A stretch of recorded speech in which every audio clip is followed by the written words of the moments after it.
Hey friends, hope you're having a good, what day is it, Tuesday? It's been one of those weeks already, been one of those last couple weeks. Good news here is basement recording studio is finally getting built out. So hopefully that'll be done for the summer. I'm kind of backlogged on client work right now, waiting for that. But hey, I saw this thing happen, and we've been talking about it with the clients that I coach, and just figured I'd share it with you guys. Hopefully help you out.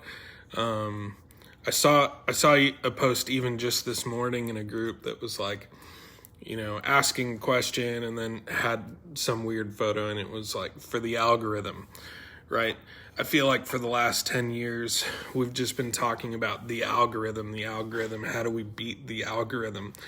And, when Facebook came around, I was in a band and we were like, yeah, this is cool, and started posting stuff and got really great reach. And then everything kind of changed and we just started to blame the algorithm, and we weren't having success. Nobody was coming to shows. Nobody was buying stuff. Tried it out with another band. We weren't having success. We blamed the algorithm. It's really easy to blame something outside ourselves. It's really, really easy to, because we can't control it. And we definitely can't control Facebook, right? We definitely can't control Instagram. We can't control TikTok. We don't control those algorithms. They change them all the time. But here's all an algorithm is doing.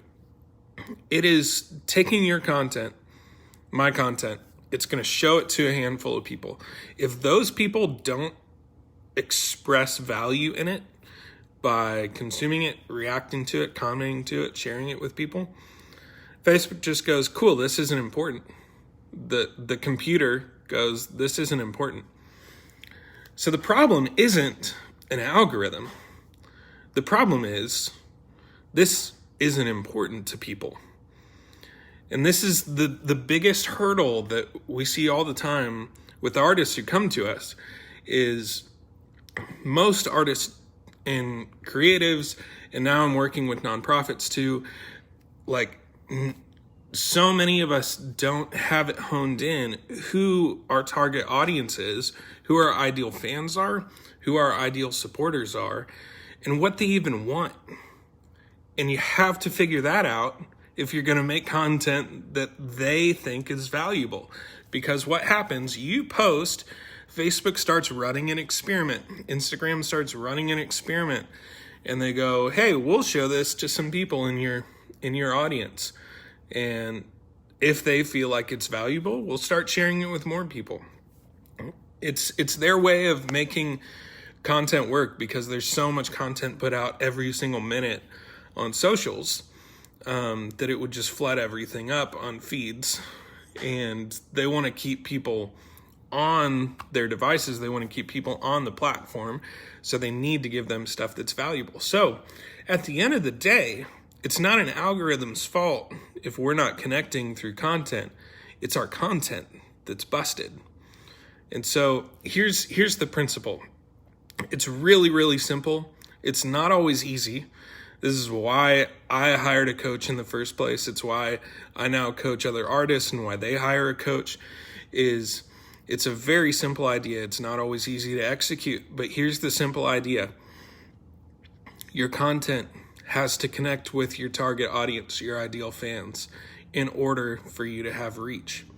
It has to be something that they find valuable, not just you.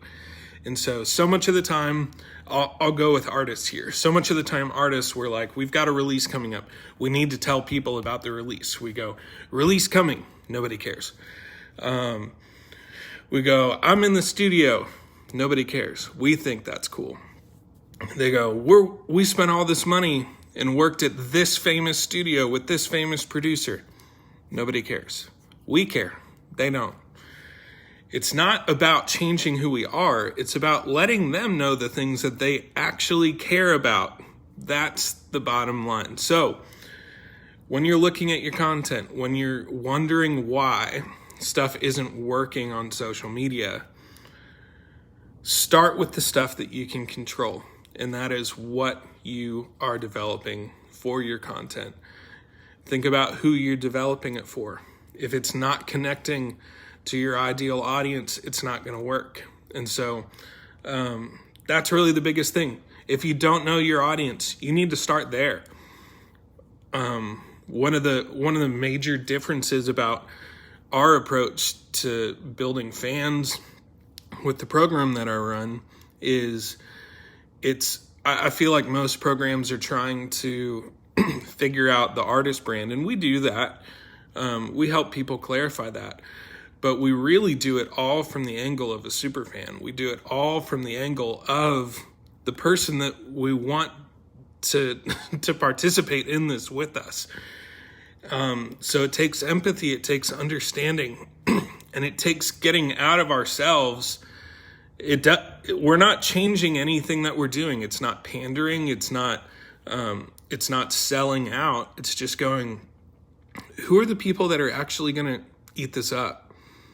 And what are the things that they're looking for from us? So if you need help from that or with that, hit me up. I've been working with nonprofits now too, artists. Haven't worked with any for-profit folks yet, but same thing. You have a target audience. You have an ideal consumer. But I'm glad to help, even if it's just some free help. That's why I do these videos, is just to give free help, even if you're like, man, I can hire anybody. Like, we all win when we all do better, right? When people looking to buy find companies that they love, everybody wins. When people discover nonprofits that they align with that solve a really important issue, everybody wins. When artists with something really important to say find new fans, when fans find the music that they've been dying for, everybody wins. So hope this helps. Hit me up if you need help. Comment below, whatever. And I'm always glad to help. I'm always glad to make time for a phone call or a video chat or something like that. But love you guys. Hope you're doing great. Have a great Tuesday, and we'll see you next time.